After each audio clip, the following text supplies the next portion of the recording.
네, 안녕하십니까. 네, 10주차 2강 시작하도록 하겠습니다. 10주차 2강에서는 두 번째로 놀이에 기초한 유아과학교육에 관련된 내용을 살펴보도록 할게요. 네, 두 번째, 놀이에 기초한 유아과학교육입니다. 자, 이렇게 놀이랑 관련해서 우리가 과학교육, 과학활동을 어떻게 이해해야 되는지를 놀이 유형별로 살펴보도록 하겠습니다. 첫 번째가 쌓기 놀이 관련된 이 쌓기 놀이를 통한 과학교육입니다. 자, 과연 쌓기 놀이를 통해서 과학교육을 어떻게 우리가 진행할 수 있을까 한번 보시면 여러분들 쌓기놀이는 모양이라든지 여러 가지 색깔, 그 다음에 크기 또는 질감이 굉장히 다양한 종류별로 이렇게 쭉 나열된 다양한 종류의 이제 블럭을 제공하면 유아들이 자발적으로 이렇게 스스로 뭐 어떠한 형태의 구성물을 쌓는다든지 이러한 놀이죠. 그래서 쌓기놀이는 이렇게 모양색, 크기, 질감이 다른 다양한 종류의 블록을 이용해서 유아가 생각하는 것을 구성해보는 구성놀이 중에 하나입니다. 자, 그래서 어린이집 현장의 쌓기놀이 영역에 이런 다양한 쌓기 재료들이 비치가 되어 있고요. 자, 정형화된 나무 블럭 뭐 이런 것들도 중요하지만 재활용품 뭐 쓰다 남은 버린 상자라든지 상자 같은 경우는 굉장히 크기, 종류, 뭐 높이 굉장히 다양할 수 있죠. 그런 거. 그 다음에 반드시 이제 집 육각면체의 이런 그 상자나 이런 거를 좀 넘어서서 조금 연령이 만 5세다. 좀 이렇게 큰 아이들이다 할 경우에는 좀 다양한 형태의 그 뭐 장난감 남은 거 뭐 이런 것들을 좀 다양하게 제공해 주시는 게 좋아요. 예를 들자면 삼각뿔 형태의 뭔가 이 재활용품이다. 이걸 내가 하나 쌓기놀이 영역에 제공해 줌으로써 이런 형태의 그 블럭들을 어떻게 하면 넘어지지 않고 쌓게 할 수 있을까? 다양한 놀이로 확장될 수 있다는 거죠. 그 다음에 원기둥, 원뿔, 뭐 이러한 흔히 주변에서 볼 수 있는 다양한 형태의 블럭 놀이감을 좀 제공해 주시는 게 다양한 구성 놀이를 유도할 수 있습니다. 자, 이러한 블록은 이제 물체의 유사성, 관계성을 가지고 서로 연결되는 특성을 갖고 있기 때문에 뭐 같은 거, 그 다음에 다른 거, 이 물체의 이런 차이점들을 비교하는 놀이로도 확장될 수 있고요.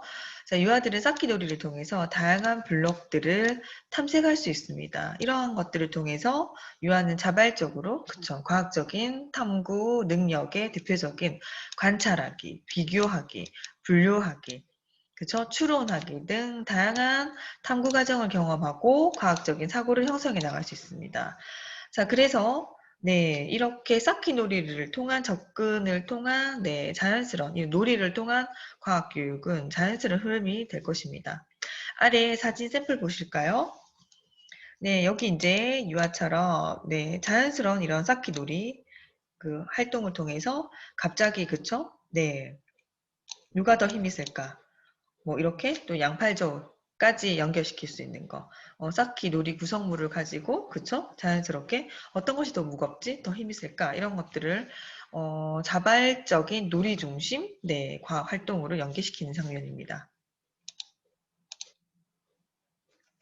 그다음 두 번째, 감각 조작 놀이와 과학 교육인데요. 여러분들 감각놀이는 뭐죠? 아래 보시는 것처럼 여러분들이 이제 그 아이들이 가지고 있는 이제 신체 감각, 오감이 있습니다.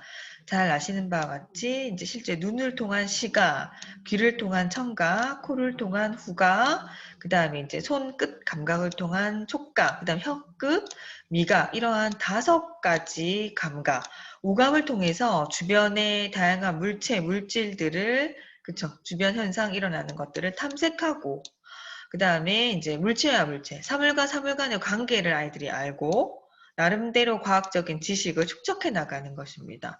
그래서 우리는 이제 과학 활동에 이런 감각놀이를 빼고는, 더할 나위 없다. 특히나 관찰하기, 그쵸? 뭐 이런 것들, 활동을 통해서는 감각놀이를 뺄래야 뺄 수 없습니다.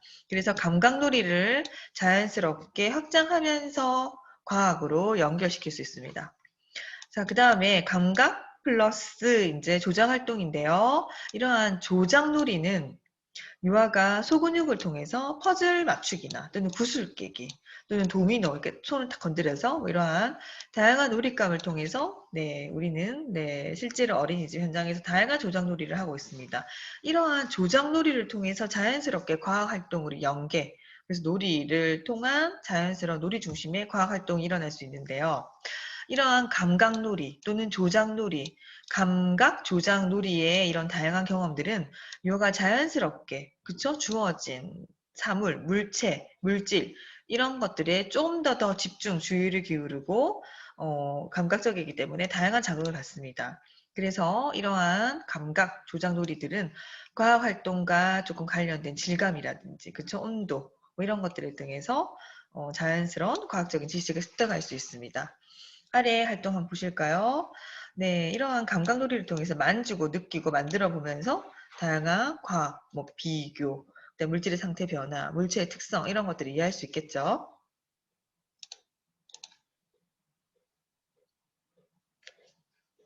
그 다음 세 번째, 자연물 놀이를 또 과학 교육으로 연결시킬 수 있는데요. 여러분들 우리가 바깥놀이라든지 또는 그쵸? 바깥놀이를 통해서 우리가 사계절의 변화에 따른 이렇게 가지고 온 자연물 같은 경우는 더할 나위 없이 과학활동으로 연계하기 굉장히 재미난 쉬운 놀이 방법입니다. 자연물 놀이 같은 경우는요. 흙 또는 햇빛 또는 나무, 돌 등 이거 외에도 다양한 식물 재료들이 있을 수 있겠죠. 자연에서 얻을 수 있는 이런 자연물 소재를 놀잇감으로 해서 놀이하는 것을 말하는데 자, 이러한 자연물을 통해서 유아들은 다양한 자연환경과 주변의 사물, 다시 말해서 이런 자연물에 관심을 가지고 호기심을 가지고 탐색할 수 있습니다. 이렇게 자연스럽게 자연물 놀이를 통해서 그쵸. 지금 과학 활동으로 연계시킬 수 있습니다. 자, 자연물 여기 보시면 이제 여기 바깥놀이를 통해서 매달아 놓은 줄에 그쵸? 자연스럽게 균형을 잡는 이런 그 낙엽 나뭇잎을 올려서 균형을 잡게끔도 해볼 수 있고요. 그 다음에 멀리 날아가기, 그쵸? 위에서 아래로 흐르는 거, 떨어지는 것들을 관찰할 수 있고, 어떻게 하면은 멀리 날려볼래? 바람을 후 불어서, 그쵸? 이런 그 나뭇잎을 날려보는 이런 다양한 물리 활동도 할 수 있습니다. 또는 이제 그 꽃잎이라든지, 그쵸? 나뭇잎의 이런 엽록소, 또는 꽃잎의 이런 그 색소, 이런 것들을, 그쵸? 우리가 한번 분석해 보는 거, 뭐 이런 것들을 통해서도 화학적인 변화, 이런 것들 활동을 또 할 수 있겠죠? 자, 어쨌든 이러한 자연물을 통해서 우리는 자연스럽게 놀이 중심 과학교육을 확장시킬 수 있다는 얘기. 그 다음에 신체 표현 놀이와 과학교육입니다. 자, 여러분들 신체 표현 놀이를 통해서 우리는 자연스럽게 놀이 중심 과학교육으로 연결시킬 수 있는데요.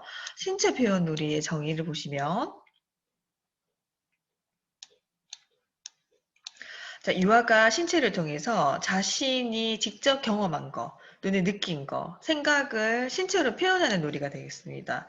자, 이러한 신체 표현 놀이는요, 이제 여러 다양한 이제 뭐 동작 활동, 동물을 따라 흉내내 보는 거, 여러 가지 이제 사물, 물체 움직임을 흉내내 보는 거, 이렇게 확장시킬 수 있고, 특히나 유아는 이런 신체의 움직임을 통해서 주변 환경을 좀 더 자발적으로 스스로 인식할 수 있고 정보를 획득할 수 있습니다. 또한 신체 표현 과정을 통해서 유아는 자신의 몸에 좀 더 집중하고 자아를 인식할 수 있고 조금 더 복합적으로 자신의 몸을 활용할 수 있는 능력을 기르게 됩니다. 자, 아래에 샘플에 있는 사진처럼 지금 즐겁게 춤을 추다 그대로 멈춰라 활동인데 그쵸? 동물의 움직임이라든지 맞죠? 이런 신체의 이런 동물을 관찰했었던 거의 습성, 나비 뭐 이런 것들을 아이들이 자연스럽게 신체 표현 놀이를 통해서 활동을 할 수 있습니다. 자, 그래서 지금 우리는 이런 그 몸의 움직임 이런 것들을 통해서 그쵸? 과학 활동으로 자연스럽게 연결시킬 수 있는 것들을 좀 연구를 해보실 필요가 있습니다. 그 다음에 또 가장 많이 하고 있는 것이 이제 모래놀이를 통한 과학교육이죠. 여러분 잘 아시는 바와 같이 특히나 모래놀이 같은 경우는요.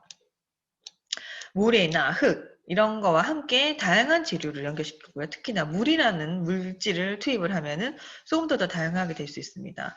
아래 그림 사진처럼 네, 흔히 이제 백사장의 이런 모래를 활용할 수 있는데, 기관에서, 어린이집에서 한다 그러면은 모래의 종류가 상당히 많아요. 색깔 모래도 있고, 그쵸? 그 다음에 그 하얀색 굉장히 이제 부드러운 그 촉감의 모래부터 시작해서 잘 날리지 않고, 네, 뭐 이러한 여러 가지 이제 그 현장에서 적합한 모래들이 시중에 굉장히 많이 나오고 있습니다. 이런 것들을 잘 적용을 해서 우리가 과학 놀이를 확장시킬 수 있는 거, 그쵸? 자, 모래와 함께 다양한 재료를 연결해서 유아 자신이 원하는 대로 자유롭게 이제 모래놀이를 한다는 거예요. 표현하는 놀이를 통해서 네, 우리는 자연스럽게 모래놀이 중심의 과학교육을 할 수 있습니다. 유아들은 모래놀이를 하는 과정에서 실제로 모래로 성을 쌓기도 하고 어떻게 하면 높은 성을 쌓을까? 모래의 특성이 쌓아지지 않기 때문에 무엇을 어떻게 하면 될까? 그래서 물을 적신 모래는 좀 더 쌓기 쉽죠. 이러한 과학적인 원리를 이해할 수도 있고요. 물질의 특성을 또 파악할 수 있습니다. 모래의 특성을 변화시키는 거, 그래서 물이라는 것들을 투입해서 뭐 하는 거. 그 다음에 터널을 만들어 보기도 하고, 모래에 대한 다양한 모래의 성질을 탐색하는 기회를 통해서 자연스럽게 과학적인 지식, 과학적인 원리를 이해할 수 있게 될 것입니다. 자, 이거 외에도 이제 흙놀이, 뭐 물놀이, 뭐 여러 가지가 있을 수 있겠죠.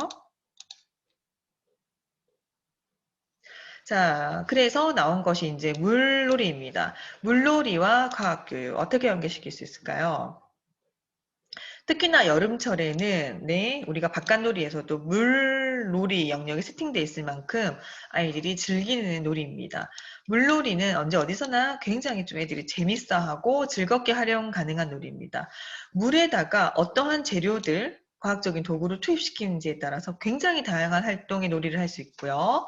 자, 그래서 유아는 일상생활 속에서 다양한 이제 물의 특성을 직접 경험하게 되면서 과학적인 호기심을 충분히 자극시킬 수 있고, 이런 다양한 물놀이를 통한 과학적인 실험을 통해서 과학적인 문제 해결 능력을 갖출 수 있습니다. 아래 샘플의 사진에 있는 것처럼 물놀이, 여기 보면 이제 물풍선을 투입시켰죠. 그래서 네, 풍선의 이런 특성, 물에 뜨는 거 이런 것들도 알 수 있고요. 네. 그 다음에 실제로 물에 뜨고 가라앉고 이러한 다양한 물체들을 투입한다 그러면 네, 그러한 또 그 물의 특성을 알 수 있고 물의 부력이라든지 그렇죠? 이런 것들 물을 통해서 과학 활동을 연결시킬 수 있는 건 상당히 많을 것입니다. 자, 그 다음 전통놀이와 과학교육인데요. 자, 여러분들 특히나 이제 네, 명절이 끼어 있는 달 같은 경우는 자연스럽게 선생님들이 이제 이러한 재료를 주신다 그러면 아이들이 전통놀이를 하면서도 과학 활동으로 연결시킬 수 있습니다. 전통놀이는 우리 생활 주제, 그쵸? 생활과 굉장히 밀접하게 관련돼 있으며 우리나라 전통의 이런 문화, 그쵸? 민족의 이런 가치 이런 것들을 좀 체험할 수 있고 조상들의 삶, 생활, 이런 가치관, 우리 그 민족성, 이런 것들을 담고 있어서 놀이 자체가 굉장히 교육적으로 의의가 있는 놀이입니다. 그래서 그 놀이과정 바뀌면서도 굉장히 이제 우리나라의 민족성 이런 것들을 유아기 때부터 가르쳐야 된다 해서 전통 놀이가 강조되고 있고요. 특히나 이제 2019년 개정 놀이과정에 와서는 이렇게 통합해서 놀이를 통한 과학교육도 강조를 하고 있습니다. 자, 전통놀이는 유아들이 좀 쉽게 접근을 해서 놀이 과정에서 자연스럽게 이런 과학적인 탐구 활동을 경험할 수 있는 좀 재미난 놀이가 상당히 많아요. 그 다음에 스스로 문제를 해결해 나갈 수 있는 좀 능동적인 활동들이 상당히 많습니다. 자, 반드시 정형화되어 있는, 과거부터 흔히 전통놀이를 하더라도 이렇게 좀 놀이 방법이 정해져 있는 틀만 강조할 것이 아니라 아이들에게 자발적으로 이 도구는 옛날에 이렇게 사용했는데 여러분이 어떻게 가지고 놀면 될까? 어떤 방법으로 우리가 게임을 해볼까? 라는 식으로 접근을 한다 그러면 조금 더 전통놀이가 다양화, 조금 더 창의적인 활동이 될 수 있겠죠? 자, 샘플 사진을 보시면요. 전통놀이 뭐예요? 그쵸? 이렇게 해서 실제로 멀리 던져보자 해서 물리 활동에 이제 투후 놀인데 실제로 이것들을 아이들과 재활용품을 만들어 볼 수도 있고 네, 흔히 이제 제공되어 있는 전통놀이 도구를 다양한 방법으로 활용해서 다양한 물리 활동으로 할 수 있습니다. 뭐 팽이, 그 다음에 아이들이 이제 그 다양한 전통놀이 도구들을 활용할 수 있겠죠. 뭐 팽이가 될 수도 있고요. 그 다음에 이제 닭싸움이나 뭐 이런 거 신체 놀이, 전통 놀이를 병행해서 그쵸? 뭐 이런 것들 적용해서 여러 가지 물체, 그쵸? 물리가 관련된 과학 활동으로 연결시킬 수 있습니다.